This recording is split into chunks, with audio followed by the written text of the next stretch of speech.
Now, they played that game that weekend against Georgia Tech. Willis Ward didn't suit up. Michigan had come off 2 undefeated seasons, 1932 and 33. In 1934, their record was 1-8. They won 1 game and lost 8. But the only team they beat was Georgia Tech, 9-2. And I'm standing there at Ann Arbor 10 or 12 years ago, hearing that story about my father's life.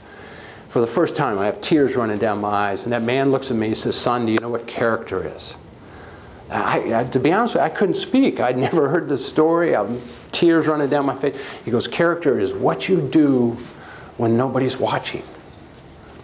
And nobody was watching your father's life as a young 20-year-old kid at the University of Michigan. And so that story to me sums up who Dad was and what his leadership skills were, who he was as a young man. And, you know, I think Grand Rapids, I think the people that were in his life, his stepfather, his mother, all those people played a role in getting him to that level, and it certainly prepared him to be president someday. So, just close by trying to think. Oh, I'm going to tell you who those 3 people were that challenged me. I knew I needed to do something here. Those 3 people that got me to walk away from my acting career for 2.5 years, 3 years, go speak to 65,000 high school, middle school kids, go to Africa, prisons in Texas and Mexico and stuff. Those 3 people were my 3 teenage nieces, Sarah, Becca, and Hannah, my brother Mike's children. Those little girls were 12, 14, and 18 at the time. And they stood in front of their uncle and they said, "Uncle Steve, we love the movies, love the TV shows, all that stuff, but we challenge you to do more with your life, to be of service." And that, to me, is great leadership. I got from 3 little girls.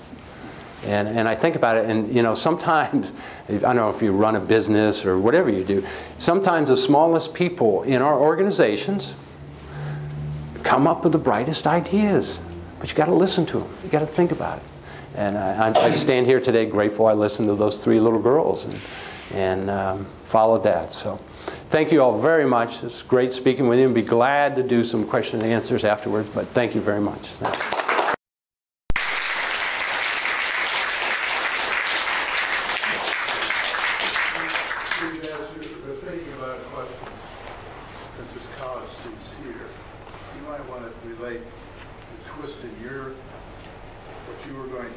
Oh, I forgot.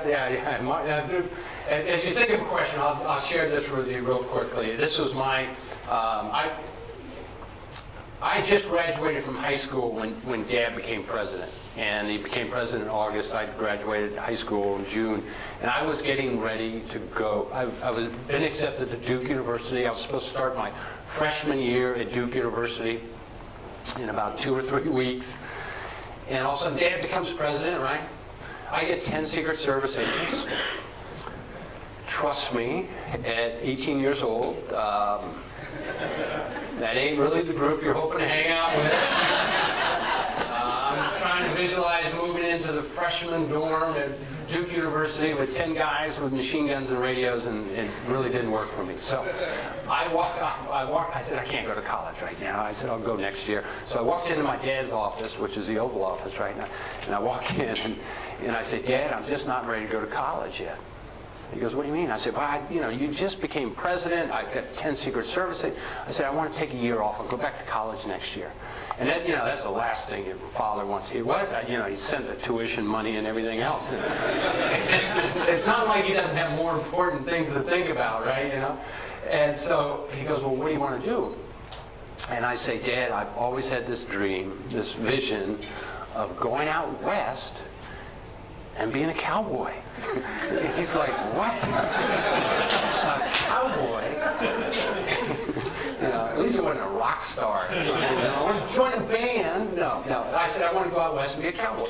And so thank God I had parents that allowed us kids to kind of follow our own heart. And so I didn't go to Duke. I took off 2 weeks later, loaded up my Jeep, and I headed to Montana and started working on ranches, cowboy and rodeo. I'd never really ridden a horse before. I mean, I'm serious. I told these guys at lunch today, I'm not sure I knew which end to feed, let alone how to ride one.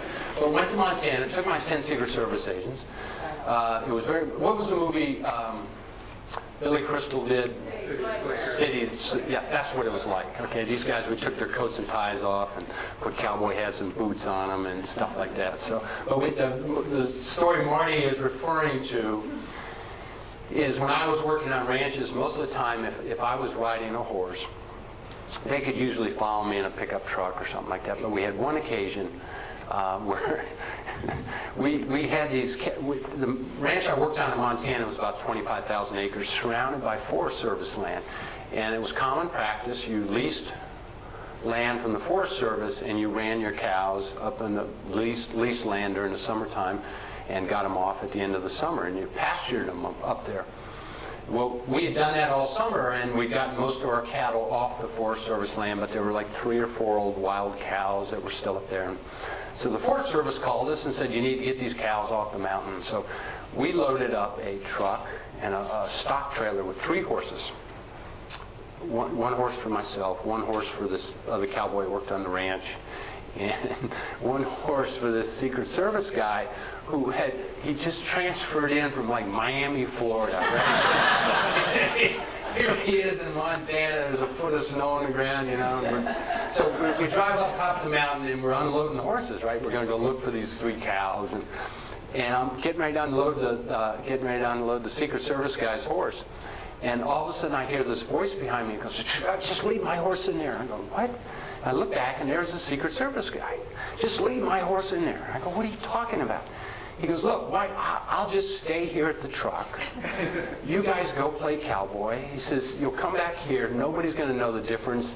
You know, we'll all go home together. Nobody's going to know. He says, there's nobody up here who's going to kidnap you or shoot you. You know, there's nobody up here. I'll just stay at the truck. So that was fine with us. He didn't really know how to ride a horse, so we left the Secret Service guy at the truck. Myself and this other cowboy, we take off and we ride for maybe 2 or 3 hours looking for these cattle. We don't find any. We're headed back to the truck, and I look over, and this other cowboy on his saddle has a Winchester lever-action .30-30 hunting rifle. And, you know, you're 18 years old, you get to thinking, wouldn't it be funny if we shot this gun off 3 or 4 times so we knew the Secret Service guy would hear it, right? And then when we get close to the truck, I'll get off my horse and lay over the saddle like I've been shot, right? And we'll see what he thinks of staying at the truck. So we shoot the gun off 3 or 4 times. We know the Secret Service guy hears it. We get close to the truck. I take my cowboy hat off, hanging on the horn of this other cowboy's saddle. He takes the reins of my horse. I climb over the horse, lay over the saddle. He comes riding around the horse, leading my horse. I'm laying over the saddle. Secret Service agent looks up, sees me laying over the saddle, jumps out of the truck, and the first words out of his mouth, he goes, "My career, my career." He doesn't ask if I'm dead or alive. That's your government tax dollars at work right there. Is that the story you meant, Marty? Yeah. So, any other questions? We got some questions you want to ask? Yes, ma'am. Yes, I've grown up here in Grand Rapids for a number of years, and my family's originally from here. So I kind of grew up with stories of your father. My grandparents knew him as a rival football player. My mother went to the same high school as him. I was wondering, what kind of places your father talked about when he talked about Grand Rapids?